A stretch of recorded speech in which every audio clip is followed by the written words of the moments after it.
পাহারা দেওয়া যাবে কিনা, তাহলে এটার ব্যাপারে এক কথা এবং সাফ কথা, সেটা হলো পূজার প্রতি ভক্তি এবং শ্রদ্ধা রেখে মূর্তির প্রতি কোনো ধরনের অন্তরে দুর্বলতা বা ভক্তি রেখে কেউ যদি পূজা মণ্ডপ পাহারা দেয়, নিঃসন্দেহে এটা কুফর হবে, এটা শিরক হবে। তবে কেউ যদি নিজের জান বাঁচানোর জন্য পাহারা দেয়, নিজের জান বাঁচানোর জন্য মানে কি, তার কাছে সুনিশ্চিত তথ্য আছে বা প্রবল আশঙ্কা আছে যে একটা দাঙ্গা কেউ লাগাতে চাচ্ছে, কিভাবে নিজেদের লোক দিয়েই বা কোনো গোয়েন্দা সংস্থার লোক দিয়েই বা বাইরের কোনো রয়ের এজেন্ট, সিআইএর এজেন্ট কাউরে দিয়ে দেশের মধ্যে একটা কৃত্রিম দাঙ্গা সৃষ্টি করতে চাচ্ছে। একই রাত্রে অনেক পূজা মণ্ডপে হামলা করে দিল, আগুন ধরাই দিল, এই করলো সেই করলো, পরে দায় চাপায় দিল আমাদের মতো হুজুরদের উপর, আমাদের সাধারণ মুসলমানদের উপর। এরপর দেশের মধ্যে একটা গৃহযুদ্ধ বাঁধালো, না হলে বাহিনী ঢুকালো, ইত্যাদি ইত্যাদি ইত্যাদি। ওই সময় কেউ যদি পাহারা দেয়, কিসের জন্য? এই মূর্তি হেফাজতের জন্য না, মূর্তির প্রতি ভক্তি শ্রদ্ধার জন্য না, বরঞ্চ মুসলমানকে একটা নিশ্চিত ষড়যন্ত্রের হাত থেকে বাঁচানোর জন্য। এবং এটাও একটা সাময়িক পন্থা হয়, স্থায়ী আদর্শ না যে সারা জীবন পূজা মণ্ডপে দারোয়ান হয়ে থাকবে, নাইট গার্ডের চাকরি করবে, এগুলো কিচ্ছু না। একটা সাময়িক একটা ষড়যন্ত্র থেকে নিজেকে এবং জাতিকে বাঁচানোর জন্য। তাহলে এটা মোটেও নাজায়েজ হবে না এবং এর ভিত্তিতে কারো সমালোচনাও করা যাবে না। আমি পার্থক্য বুঝিয়ে দিলাম।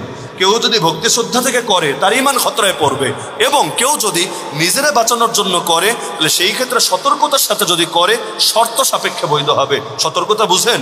পূজা মণ্ডপে নাচ গান হবে না, শোনা যাবে, দেখা যাবে, সেখানে নারীরা আসবে না, তাদের চেহারার দিকে তাকানো যাবে, সেখানে মটটত খেয়ে বিভিন্ন জিনিস হবে, এগুলোর ব্যাপারে সাবধান থাকা লাগবে না।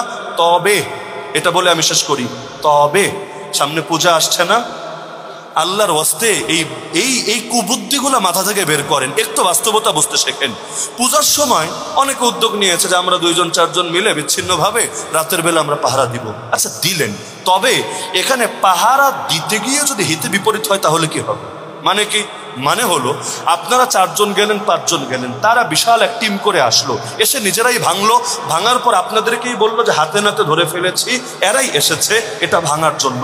পরবর্তীতে মিডিয়া এটা চাউর হয়ে গেল, অথবা মটটত খেয়ে বের হলো, বের হয়ে মাথাটা ঠিক নাই, আপনার লগে একটা গায়ে পরে ঝগড়া বাঁধালো, আপনিও 2-1টা জবাব দিতে গেলেন, সবাই মিলে আপনার মাইটের দিল এবং আপনারা মূর্তি ভাঙতে এসেছেন এটা বলে চালিয়ে দিল।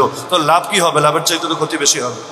আমাদের সিলেটে শাহপরান মাজারে এই ঘটনা ঘটেছে, আমি এটা বানোয়াট কাছে বলছি না, ঘটেছে। সেখানে রাতের বেলা কিছু ছাত্র অবস্থান করেছে ওরসের সময় মাজারটা দেখাশোনা করার জন্য। কি দেখাশোনা করবে?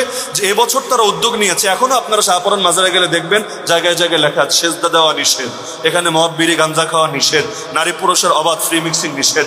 এগুলো আলহামদুলিল্লাহ ওই মাজার কর্তৃপক্ষকে আলেম ওলামারা বুঝিয়ে বুঝিয়ে বুঝিয়ে মোটিভেট করে কনভিন্স করে রাজি করাতে পেরেছে। কিছু ছাত্র ছিল, অল্প কয়েকজন, সংখ্যায় বেশি হলে আবার ঝামেলা ছিল না, হাতে গোনা কয়েকজন গভীর রাতে, রাত প্রায় 1টারও পরে, কিসের জন্য? যে সারা রাত জেগে, এটা ওরসের শেষ দিনের কথা, যে আমরা এটা পাহারা দেই যাতে করে কেউ হামলা টামলা করে আমাদের উপরে দায় না চাপাতে পারে। নিয়ত ভালো না? ভালো নিয়তে কিন্তু তারা দিচ্ছিল, কিন্তু দেখা গেল ওই মাজারের পাগল